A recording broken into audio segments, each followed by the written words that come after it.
Salut! Bienvenue sur Rise Above! C'est moi, Olénie, ta coach préférée. Je suis vraiment contente d'être avec toi aujourd'hui et de te présenter les deux partenaires officiels du podcast qui sont la boîte créative Focus, qui est une boîte d'architecture et de design d'intérieur, et EPN Nutrition, que tu as un code promo Olénie15 sur leur site pour te procurer tous les meilleurs suppléments et même des services pour ta santé. Parce que c'est important. Et aujourd'hui, on va parler de santé, justement, de santé mentale. OK? Aujourd'hui, j'ai vraiment envie de jaser avec toi de charge mentale. Pourquoi? Parce que j'en ai beaucoup ces temps-ci. Je me suis dit, je crois qu'il y a du monde qui vont se sentir interpellés par ce sujet-là, surtout des femmes qui ont des enfants ou même pas d'enfants. Et à quel point cette charge mentale-là peut aussi nous décrocher des petits moments de prendre soin de soi, tu sais. Parce que quand on en a beaucoup, on a l'impression qu'il faut qu'on termine tout, qu'on se rappelle de tout, et après, on va prendre soin de soi, tu sais. Tandis que techniquement, on devrait commencer par prendre soin de soi et ensuite adresser les choses. Mais on fait vraiment l'inverse. La charge mentale affecte beaucoup plus les femmes que les hommes. Puis là-dessus, je ne veux pas arriver avec une game de sexisme, c'est pas ça, c'est vraiment, on va juste y aller factuellement parlant, OK? Une des raisons pour lesquelles, c'est que la femme en tant que telle, elle est faite pour multitask. Pourquoi? Parce que génétiquement parlant, c'est nous, on se reproduit. Donc, on donne la vie. Et en donnant la vie, on doit apprendre à s'occuper d'un enfant et s'occuper de nous et checker l'environnement en même temps autour. Hein? Donc, on apprend à multitask. Fait que ça, c'est vraiment quelque chose qui est très féminin. Donc, c'est pour ça que la femme, elle a une facilité à multitasker. Sauf que le multitask, c'est quelque chose qui devrait juste rester pour un court laps de temps. C'est le temps que tu accouches de l'enfant, l'élève fonde la famille, après ça, il devient semi-autonome, puis tu es supposé d'avoir un certain relâchement au niveau de la charge mentale. Ça, on voyait que c'était respecté dans le temps, quand les familles étaient plus avec des rôles clairs. Exemple, l'homme qui reste à la maison. Ouh, je dis ça. C'est pas ça. C'était la femme qui reste à la maison, mais un des deux parents. On va dire que dans le temps, c'était la femme. Maintenant, l'homme peut le faire, là, mais il pouvait aussi dans le temps, mais c'était un petit peu moins bien vu, si on veut, là, si je parle des années 50 puis nos parents et tout ça, là. Donc, exemple, la femme restait à la maison et l'homme allait travailler, puis elle s'occupait de la maison puis des enfants. Donc, les rendez-vous, ci, ça. Donc, elle avait déjà cette charge-là de s'occuper de l'organisation de la maison, mais pour elle, c'était beaucoup plus facile. Puis, l'homme avait, OK, ben lui, moi, je m'occupe maintenant de travailler, de ramener les sous à la maison. Donc, il y avait la séparation des rôles qui n'enlevait pas le fait que madame avait quand même une charge mentale parce qu'il fallait qu'elle pense au repas, à l'organisation familiale et aux enfants. Fait que donc, on voit déjà qu'à la racine, elle en avait déjà une, mais au moins, elle n'avait pas besoin de se dire, OK, en plus, il faut que je travaille, il faut que je m'occupe de tous les rendez-vous au niveau de la job. Après ça, il faut que je m'occupe de moi à travers ça. Après ça, ça finissait plus. OK? On n'était pas comme ça à l'époque. Je dis, maintenant, ça finit plus. Maintenant, on vit ça. Maintenant, la femme travaille temps plein, puis tant mieux, on a l'émancipation féminine à travers ça et tout. Mais justement, d'avoir ce rôle-là qui est en plus agencé à l'autre, qui est la mère et la femme qui travaille à temps plein, les deux ensemble, ça fait booster notre charge mentale encore plus si on est maman seule, solo mom, si on est séparé ou quoi que ce soit. Même en couple, on l'a vu pendant la pandémie. La pandémie, ce que j'ai trouvé ça vraiment fascinant, c'est que là, on voyait que tout le monde était en télétravail. Mais ce que j'entendais beaucoup, c'était que la femme se faisait dire « OK, va voir maman, va voir maman ». À chaque fois qu'il arrivait quelque chose, puis que le petit venait voir papa, puis le papa était en train de travailler, mais maman aussi était en train de travailler, puis là, le papa, c'était comme « OK, mais va voir ta mère, là, va voir ta mère ». Puis la femme, de nature, s'occupait des repas, ci, ça, comme juste d'instinct naturel, le faisait, puis elle s'est ramassée avec une charge mentale exceptionnelle parce qu'elle avait les enfants à la maison, plus la job, plus s'occuper des rendez-vous, plus les repas, plus l'organisation familiale, tout ça. Tandis que l'homme, si ça n'avait pas été nommé, naturellement, lui, il continuait à faire comme, ben moi, je m'en viens travailler, puis après ça, je joue avec les enfants, puis je m'en occupe. Tu sais, ça, c'est naturel, puis c'est correct, dans le sens que c'est pas tous les hommes qui ont vraiment cet instinct-là de travailler en teamwork tout de suite au niveau familial. Tant mieux, il y en a, mais c'est pas la majorité, OK? Puis ça, c'est pas nécessairement parce que l'homme est inconscient, pas pantoute. C'est que l'homme en tant que tel est très unidirectionnel. Puis la femme est très en rotation et elle pense en groupe. La femme pense beaucoup rotatif. Fait que de penser unidirectionnel, si vous n'avez pas une conversation de couple qui dit « OK, là, gang, faut pas qu'on échange les rôles, mais il faut qu'on sépare les rôles, il faut qu'on échange les tâches, il faut qu'on détermine l'organisation clairement. » Si vous ne faites pas ça comme une business, mais c'est sûr que l'homme va aller en ligne droite dans ses tâches, puis la femme, elle va penser à tout. Puis là, elle va se rajouter de la charge mentale. Parce que elle a besoin de s'occuper souvent de tout. Puis tu vas voir qu'au niveau scolaire, quand il envoie les messages, souvent, c'est qui va regarder les courriels? Souvent, c'est maman qui va le regarder. Puis si toi, tu es un papa, puis tu le fais, là, pour vrai, je te dis, thumbs up, OK? On a besoin d'hommes qui nous donnent un coup de main. Parce que ce que je vous parle, malheureusement, c'est que c'est pas la majorité.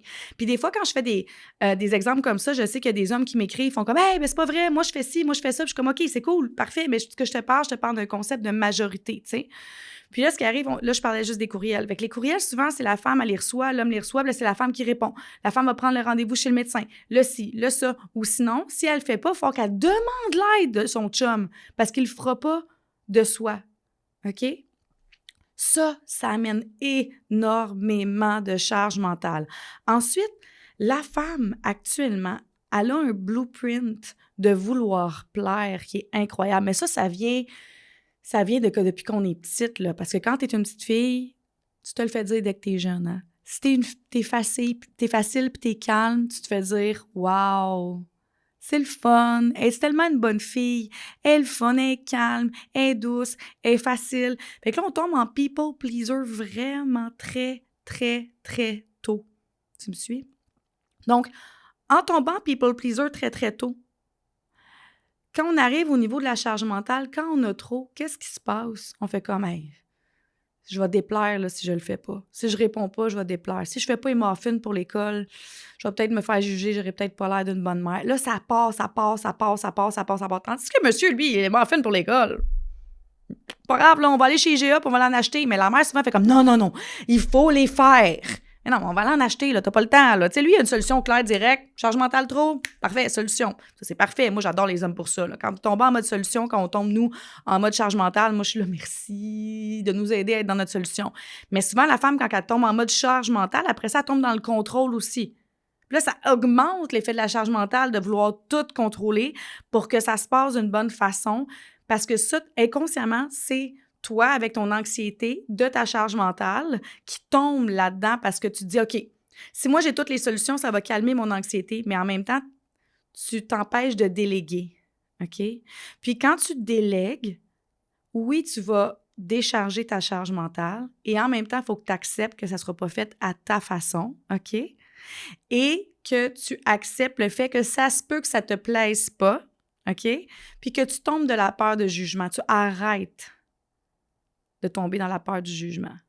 Parce que ça, c'est la peur du jugement des autres, souvent qui arrive. Puis là, j'ai fait un podcast là-dessus, OK? Vous irez le voir, avec la comparaison, la peur de jugement, tout ça.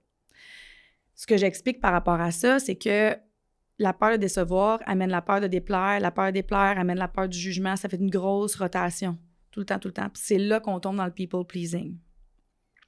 Puis quand on délègue la femme, il faut qu'on lâche prise sur le outcome. Ça se peut que ça ne revienne pas de la façon qu'on veut. OK? Exemple, on envoie notre chum magasiner avec nos enfants parce que là, on est overwhelmed. Puis on se dit, là, regarde, vas-y. Puis nos enfants reviennent avec des tickets bruns Johnny de Pony. Là, j'ai déjà vécu ça, OK? Ma fille était habillée en petit gars pendant une saison. Quand elle avait genre 2 ans. J'avais envoyé mon ex magasiner parce que j'étais overwhelmed. Puis il était revenu avec plein d'affaires. Puis j'ai fait comme, ah, Seigneur. Mais c'est pas grave. Tu sais, j'en ai ri de ça. Parce que là, j'avais accepté que j'avais délégué. Mais si tu tombes dans le contrôle, que tout soit parfait, parce qu'en plus, tu portes le besoin de perfection dans ta vie, là, tu tiens tout, là. Puis là, tu tiens toutes les rênes, là. Mais si tu tiens toutes ces rênes-là, c'est comme si tu tenais des dossiers pleins d'informations à bout de bras. Ça devient lourd à un moment donné. Puis c'est là que les femmes tombent dans une forme de burn-out parental. Puis ça, il y en a vraiment, vraiment de plus en plus. J'en parlais avec mon psy de ça.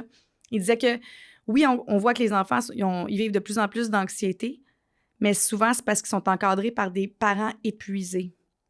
Puis les parents épuisés, souvent, c'est un manque d'organisation claire au niveau familial. Il y a un manque de communication aussi. Il y a trop d'engagement externe. Puis est-ce que ces engagements-là sont nécessairement...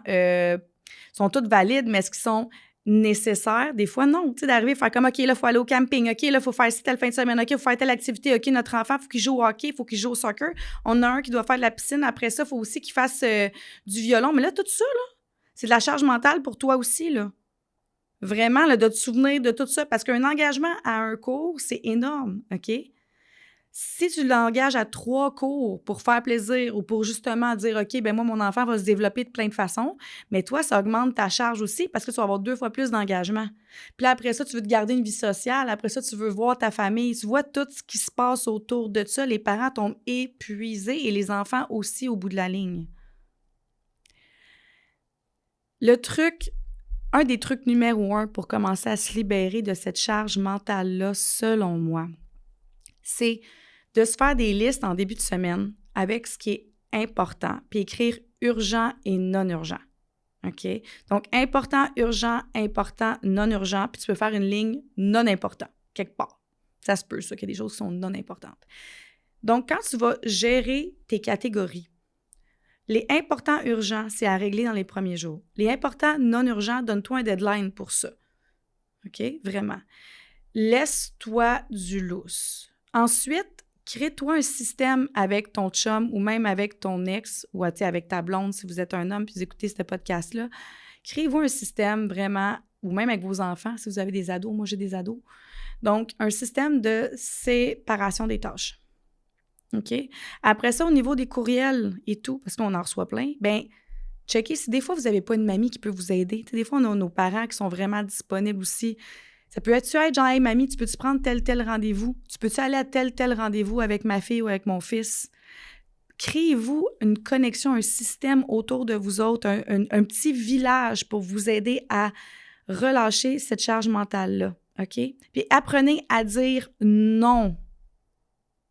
Des fois, non, c'est le plus beau cadeau que tu peux te faire. Non, ça peut être non à un dossier supplémentaire au travail, faire comme pour vrai, j'ai plus d'espace mental dans ma tête.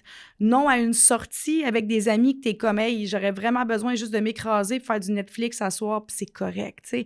Non au dimanche ménage, hey, cette semaine, on paye une femme de ménage parce que là, c'est assez, là, j'ai la tête pleine, puis on va se gâter, puis là, c'est non au ménage. Non à une activité supplémentaire, ton enfant, il le fera la saison prochaine. Tu comprends? C'est comme, ça se peut dire non. Moi, je me souviens que je me suis sentie tellement coupable quand j'ai dû mettre un break à mes filles avec tout ça, là. Parce que j'ai essayé, là, une année de temps, là. Tout le monde avait ça. Tout le monde avait 2 cours de musique semaine, un cours de danse, un sport, un ci, un ça. Je passais tous mes soirs à aller les porter à plein d'activités. Mais là, après ça, il y a des shows, il y a des matchs, il y a plein d'affaires autour de ça, là, qu'on se rend pas compte, là. Puis, des fois, c'est qu'on se sent coupable, on veut faire comme nous, ce qu'on a vécu quand on était jeune. Parce que moi, je me souviens, j'ai vécu ça, là, d'avoir 2, 3 activités en même temps, mais ma mère était à la maison. Puis quand on s'est mis à travailler, on était un petit peu plus vieux. Puis elle travaillait pas un 30-40. Puis je me souviens très bien, quand elle a commencé à travailler un temps plein, elle était épuisée de nous gérer. Il a vraiment fallu qu'elle se trouve un système avec des amis aussi pour donner un petit coup de main. Parce que même si mon père travaillait, puis les deux travaillaient, mais ma mère, elle avait la charge mentale de tout. C'est elle qui pensait à la liste d'épicerie, tout ça, là. Puis ça en est une. La liste d'épicerie, ça a l'air de rien, mais ce que tu vas manger les soirs de semaine, c'est de la charge mentale. No joke. Comment je me suis rendu compte de ça? C'est qu'un moment donné, j'ai essayé pour le fun une monodiète. Une monodiète, c'est que tu manges la même affaire pendant comme 5 jours. Je vous dis pas que c'est la meilleure chose à faire pour la santé, guys. Pour vrai, faites pas ça, OK? Moi, je l'ai testé. Je vous dis pas que ça a fait grand-chose au niveau santé, mais ce que ça l'a fait, c'est que vu que je savais que j'allais manger tout le temps des bananes, puis c'était vraiment ça, j'ai mangé des bananes pendant 5 jours, OK? Vu que je savais que j'allais juste manger des bananes, mon niveau mental, ça a vraiment calmé mon système nerveux parce que je me posais pas la question qu'est-ce que je mangeais matin, midi, soir. Je mangeais juste des bananes. Puis, OK. Donc ça me ramène au fait que si tu prévois tes repas d'avance, vraiment, tu vas te décharger d'une charge mentale parce que tu vas savoir ce que tu manges à tous les jours. Oui, il y en a qui vont dire que ça enlève la spontanéité, mais honnêtement, là, quand tu as 2 ou 3 enfants, tu as des ados puis tu as un chum, la spontanéité, des fois, en jour de semaine, là, elle peut prendre le bord, OK? On est mieux d'avoir de l'organisation pour ça. Puis des traiteurs. Il y a plein de traiteurs qui font des repas maison super santé. Fait que des semaines que vous êtes un petit peu à bout, allez-y chez le traiteur. Prenez des basics pour faire des smoothies, les déjeuners et tout, mais les repas, let's go traiteur. Pour les enfants aussi, ils vont trouver ça super bon. Mais la préparation au niveau de la bouffe, c'est incroyable à quel point ça change des vies lorsqu'on le fait. Puis, il ne faut pas que ce soit juste madame qui pense à tous les repas, no joke. Moi, ce que je fais, c'est que j'invite mes clientes à demander à leur chum, OK, choisis un repas cette semaine à leurs enfants. Toi, choisis-en un, toi aussi. Fait que tout le monde choisit quelque chose, puis on chiale pas dans ce temps-là. Tout le monde choisit une affaire, puis on chiale pas. On dit, OK, oui, ça va être bon, tu sais. Ça aide beaucoup. Ensuite de ça, apprendre aussi des fois à déléguer, ça en est un. Tu sais, la super femme de ménage, là, il y en a plein qui me disent, j'ai pas besoin d'une femme de ménage, je suis dans un condo. Ouais, puis ça se peut que t'en aies besoin d'une parce que tu travailles beaucoup, t'es dans un rush, ou t'es plus fatigué ce mois-ci. Puis c'est correct, là. Puis oui, OK, c'est un investissement et en même temps, ça va te permettre d'investir en toi. Parce que si toi, tu tombes avec une charge mentale trop élevée, bien, ton corps va le sentir, tu vas tomber malade, tu ne pourras pas plus travailler, tu vas perdre des sous là aussi. Tu suis? Fait que ça peut t'aider, cette délégation-là. De demander de l'aide à des amis pour les lifts de tes enfants, tu n'es pas une mère indigne parce que tu demandes de l'aide pour des lifts à tes enfants. Ou même de demander à tes enfants d'apprendre à cuisiner ou de t'aider ou de faire des tâches ménagères. Parce qu'il y a de moins en moins d'enfants qui font leurs petites tâches ménagères. Maintenant, les parents, il y a des mères qui font tout. Non, il faut vraiment leur enseigner qu'ils ont une pièce chaque puis qui t'aident là-dedans. Tu vois, fait qu'en gros, là, si on écoute un peu le podcast d'un autre oreille, la solution, c'est le travail d'équipe, là. Tu sais qu'on y pense bien, là. Pour aider les femmes à réduire leur charge mentale, c'est les amener à travailler en équipe. Donc, toi, si t'es une femme, c'est de t'amener aussi à travailler en équipe, de lâcher le contrôle, que si c'est pas fait à ta façon, ça sera jamais fait. Ça se peut qu'au début, ça soit difficile, parce que justement, si tu transfères le rendez-vous de médecin, il sera peut-être pas pris avec les informations que toi, tu as dans ta tête. Tu sais, mettons, si tu le laisses à ton chum, j'en prends le rendez-vous de médecin de Thomas, OK? Mais il prend genre le mardi 6 heures. Mais t'es comme mardi 6 heures, il joue au soccer. Pas brillant, là. Oups! Tu vois, toi, tu avais l'info dans ta tête parce que tu t'en rappelles. Mais si tu avais mis l'info sur un calendrier familial, ton chum aurait pu voir que ça, c'était là. Mais c'est ça que les femmes font aussi. Avec notre capacité à multitask, on garde beaucoup trop d'informations dans notre tête. Puis c'est ça qui va vraiment charger le mental. Totalement. Donc, sur ce, on va retenir les outils pour s'aider à se libérer de cette charge mentale-là, OK? L'outil numéro 1, la liste, le dimanche soir, le lundi. Important, urgent, important, non urgent. OK? Numéro 2, les repas. Vraiment, même juste pour toi, même si tu es tout seul, fais-toi du meal prep, même si tu n'as pas d'enfant. OK? Si tu es une business, tu es entrepreneur, il y a plein d'affaires qui se passent puis que ta tête est pleine, tu es à l'école, fais-toi des repas. No joke, l'alimentation, c'est une des plus grosses charges mentales et tu ne veux pas tomber dans des restos rapides tout le temps, tu vas nuire à ta santé, tu vas nuire à ton énergie, tu ne veux pas aller là. OK? Puis l'autre, délègue, demande de l'aide autour de toi pour les petites tâches. C'est un investissement en toi, ça. Puis ça veut pas dire que t'es pas bon ou que t'es pas bonne. Puis tu dois watcher ton people pleaser. T'as peur de décevoir. Demande-toi, quand tu rajoutes quelque chose, quand tu dis un oui qui est un non, c'est pourquoi tu dis ça. Est-ce que c'est parce que tu veux éviter un conflit? Est-ce que c'est parce que tu veux montrer que tu es assez bonne, que tu es assez? Est-ce que c'est parce que tu as peur de décevoir? C'est quoi qui fait que tu dis des oui qui sont des non? Qu'est-ce qui fait en sorte que tu as de la misère à déléguer? Qu'est-ce qui fait en sorte que tu veux garder le contrôle sur tout? Regarde ça aussi parce que tous ces traits-là t'amènent à avoir une charge mentale plus grande. Puis, c'est pas tout le monde qui sont séparés puis qui ont une belle coparentalité avec leur ex, OK? Puis ça, c'est valide. Ça fait souvent qu'il y en a un des deux qui a une plus grosse charge mentale, soit l'homme ou la femme, si la coparentalité n'est pas optimale, OK? Parce que ça amène vraiment comme toi qui reçois toutes les informations, même si tu as les enfants qui vont chez l'autre après et tout, là. Dans ce temps-là, c'est encore plus important que tu te bâtisses un cercle autour de toi pour t'aider. Tu n'es pas obligé d'être tout seul là-dedans, OK? Et ne pas oublier que le multitasking, c'est supposé d'être quelque chose qui est sur un court laps de temps, pas quelque chose qui est sur un long stretch. C'est ça qui amène à l'épuisement et qui amène au burn-out parental et au burn-out tout court. C'est qu'on multitaske trop, qu'on dit plein de oui, qu'on veut faire plein de choses en même temps.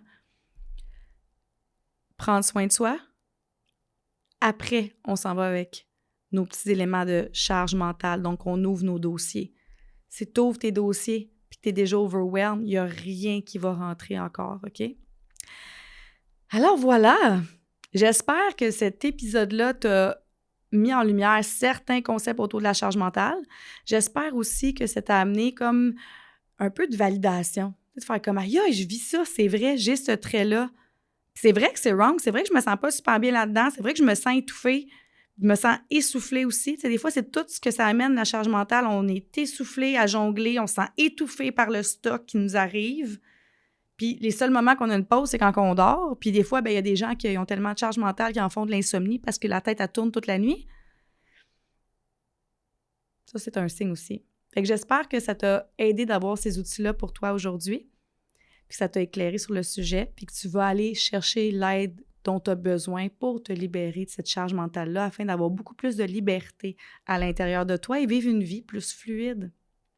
Sur ce, like, partage, s'il te plaît. Écris-moi un petit commentaire. J'aime vraiment, vraiment, vraiment ça. Puis, je te souhaite une belle journée, une belle soirée, une belle semaine, une belle fin de semaine. Love, rise above.